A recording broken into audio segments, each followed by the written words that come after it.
when it comes to movies, the ending really can be more important than every other thing before it. Some finales are so good they make the whole movie unforgettable, while others, well, let's just say they're why we have internet rants. From the movie endings that we can't stop talking about, to the ones we wish we could forget, let's take a look at the most loved versus most hated movie endings. Let's shake things up and start with one of the most hated, Man of Steel. For superhero fans, this movie had all the makings of greatness. Henry Cavill looking like he stepped straight out of a comic book, stunning visuals and some great fight scenes. But then, the ending came along and left everyone confused, or yelling at their screens. The main problem, Superman snapping General Zod's neck. Yep, you heard that right. Superman, the beloved beacon of hope, the guy who's supposed to stand for truth, justice, and finding a non-lethal way to solve problems, took a hard left turn into controversy. Fans were shocked. Superman doesn't kill.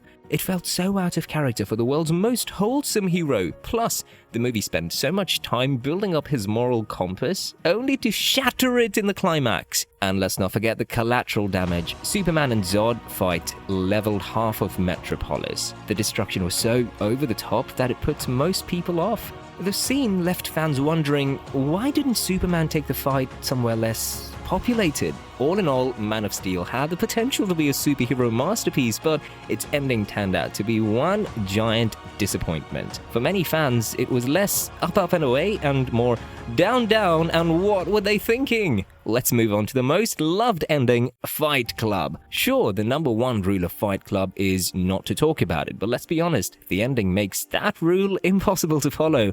It's just that good. At the end, Edward Norton's narrator finally realizes that Tyler Durden, the charismatic and chaotic anarchist played by Brad Pitt, is basically himself. Tyler is nothing more than a figment of his imagination. Crazy, right? The whole they're the same person twist hits you like a sucker punch, and suddenly the entire movie makes sense. It's one of those movies that has you immediately wanting to rewatch the movie to catch all the clues you missed the first time. But the ending doesn't stop there.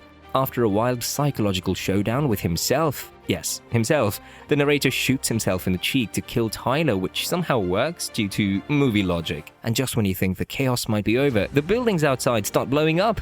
Yep, Project Mayhem is in full swing, and the narrator stands there, holding Marla's hand, watching as the city's financial institutions crumble in an oddly poetic display of destruction. It's dark, it's twisted, and it's undeniably unforgettable. The ending of Fight Club doesn't just wrap up the story, it leaves you questioning everything you thought you knew about the movie, and maybe even yourself. Back to another most hated ending, Lucy. This movie had a killer premise. What if we could unlock 100% of our brain's potential? Scarlett Johansson as Lucy was transforming from a regular human into some kind of all-knowing, superpowered being, and honestly, it was fascinating to watch. Until it wasn't. As Lucy's brain power grows stronger, she becomes less of a character we can connect with and more of a plot device. By the time the ending rolls around, she's basically a walking search engine with supernatural powers. Then, in the grand finale, she achieves 100% brain capacity and transcends physical form entirely. That's right, she literally becomes a flash drive, a USB stick, the most advanced human in history, and her legacy is reduced to something that small. Fans were left scratching their heads, wondering how a movie that started with such a cool concept ended up feeling like a bad episode of a sci-fi show. The whole becoming one with the universe thing was meant to be deep and philosophical, but let's be real, it came off as rushed and, frankly, a little ridiculous. Sure, Lucy had its moments, but it left audiences feeling like they'd signed up for an interesting ride only to have it slam on the brakes and eject them into existential confusion. While Lucy left audiences confused, The Pursuit of Happyness delivered one of the most satisfying endings ever, and that's exactly why it's so deeply loved. This heartfelt film follows Chris Gardner, played with raw brilliance by Will Smith as he battles through overwhelming challenges from homelessness to financial ruin, all while trying to provide a better life for his young son. By the time the ending arrives, you're completely invested. You've cried with Chris, cheered for him, and probably yelled at the screen a few times. And then it happens, the moment everyone was waiting for. After months of struggle, heartbreak, and relentless determination, Chris lands the job that will change his and his son's life forever. The joy in his eyes, this subtle but emotional applause, and that beautiful walk into the sunlight. It's pure cinematic gold. Unlike big, flashy endings, this one stands out for its simplicity and authenticity. It's not about sudden miracles or unrealistic twists. It's about hard work, perseverance, and hope finally paying off. It's the kind of ending that makes you cry happy tears and maybe even hug your loved ones a little tighter. The Pursuit of Happyness doesn't only tell a story, it inspires. Its ending is a reminder that no matter how tough life gets, if you keep pushing forward, brighter days are always possible. Unlike The Pursuit of Happyness, which leaves you feeling uplifted and hopeful, Tenet, well, let's just say it's the movie that'll leave you scratching your head and asking, what did I just watch? Tenet was Christopher Nolan's ambitious time-bending thriller that aimed to mess with the very fabric of time itself, and boy did it. While the movie was filmed with mind-blowing action, stunning visuals, and a complex plot, it quickly became one of the most hated for its absolutely confusing ending. The plot of Tenet involves characters manipulating time in reverse, fighting battles in both the present and the future simultaneously, and trying to prevent an impending disaster. Sounds cool, right? But by the time you hit the ending, you're left wondering if Nolan himself even understood how everything worked. The layers of time and the plot twists are so intricate that, by the final moments, you're barely holding on. Is the protagonist a hero or just a pawn for a much larger, more confusing game? Was anything that happened even real or just a bunch of mind-bending time loops? For many viewers, the complexity took away the enjoyment. Tenet's ending left people frustrated, feeling like they needed a degree in quantum physics to fully grasp it, and that's why it found its way onto the most hated list. It's the kind of movie that demands multiple viewings, not necessarily because it's so brilliant, but because you're still trying to understand what just happened. Coming at another most loved ending is The Shawshank Redemption. When it comes to satisfying endings, it has an absolutely knockout one. The film isn't just about breaking out of prison, it's about surviving against the odds,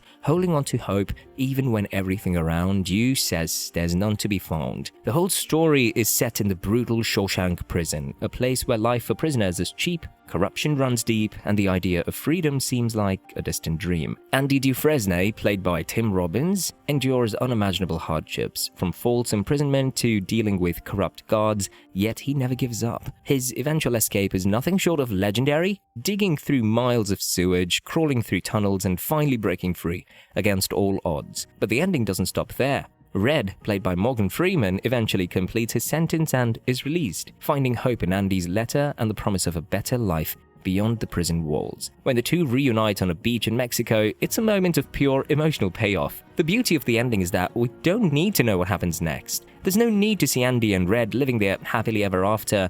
The simple fact that they made it out after everything they endured is enough. It's the ultimate triumph of hope, friendship, and perseverance, and the ending leaves you with that warm, satisfying feeling that only comes from seeing characters earn their freedom and their peace. Up next is another most hated ending, Planet of the Apes 2001.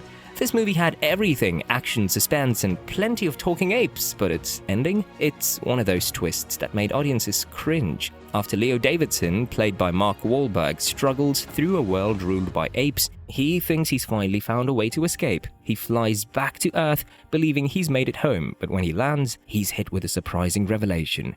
Earth is now ruled by apes, and humans are once again subjugated. The real twist? Leo encounters a statue of the ape general Thade, suggesting that the apes had been in control of Earth long before Leo even arrived. The final shot shows Leo staring at this monument in disbelief, implying that the entire timeline of the movie had somehow looped, or worse, that Leo had somehow entered an alternate reality. What made this ending so hated wasn't just how it was executed, it was the complete lack of explanation. The director, Tim Burton, later revealed that the twist was supposed to set up a sequel to explain how Earth came to be dominated by apes. However, that sequel was never made, leaving the ending unresolved and frustrating. Without the follow-up, viewers were left with an ending that felt like a cheap shock tactic with no real payoff. It was a promising concept that fizzled into confusion, wrapping things up with one of the most beloved endings of all time, Casablanca. This film is a beautiful mix of genres. It's a war movie, a romance, a drama,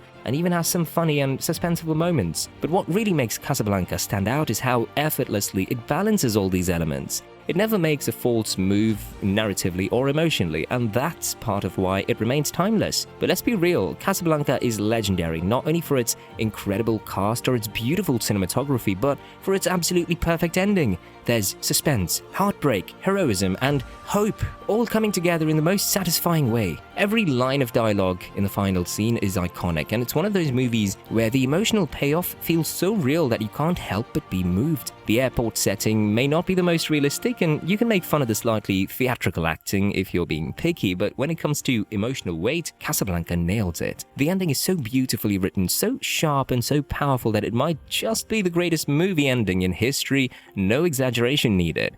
The way it wraps up Rick and Lisa's story, with Rick's sacrifice for her happiness and the timeless words, "We'll always have Paris," is as emotionally satisfying as it gets. And hey, maybe it can't be topped. So go ahead, don't cry, it's okay. We'll always have Casablanca. Which movie endings do you love or hate the most? Let us know in the comments below and enjoy our other videos.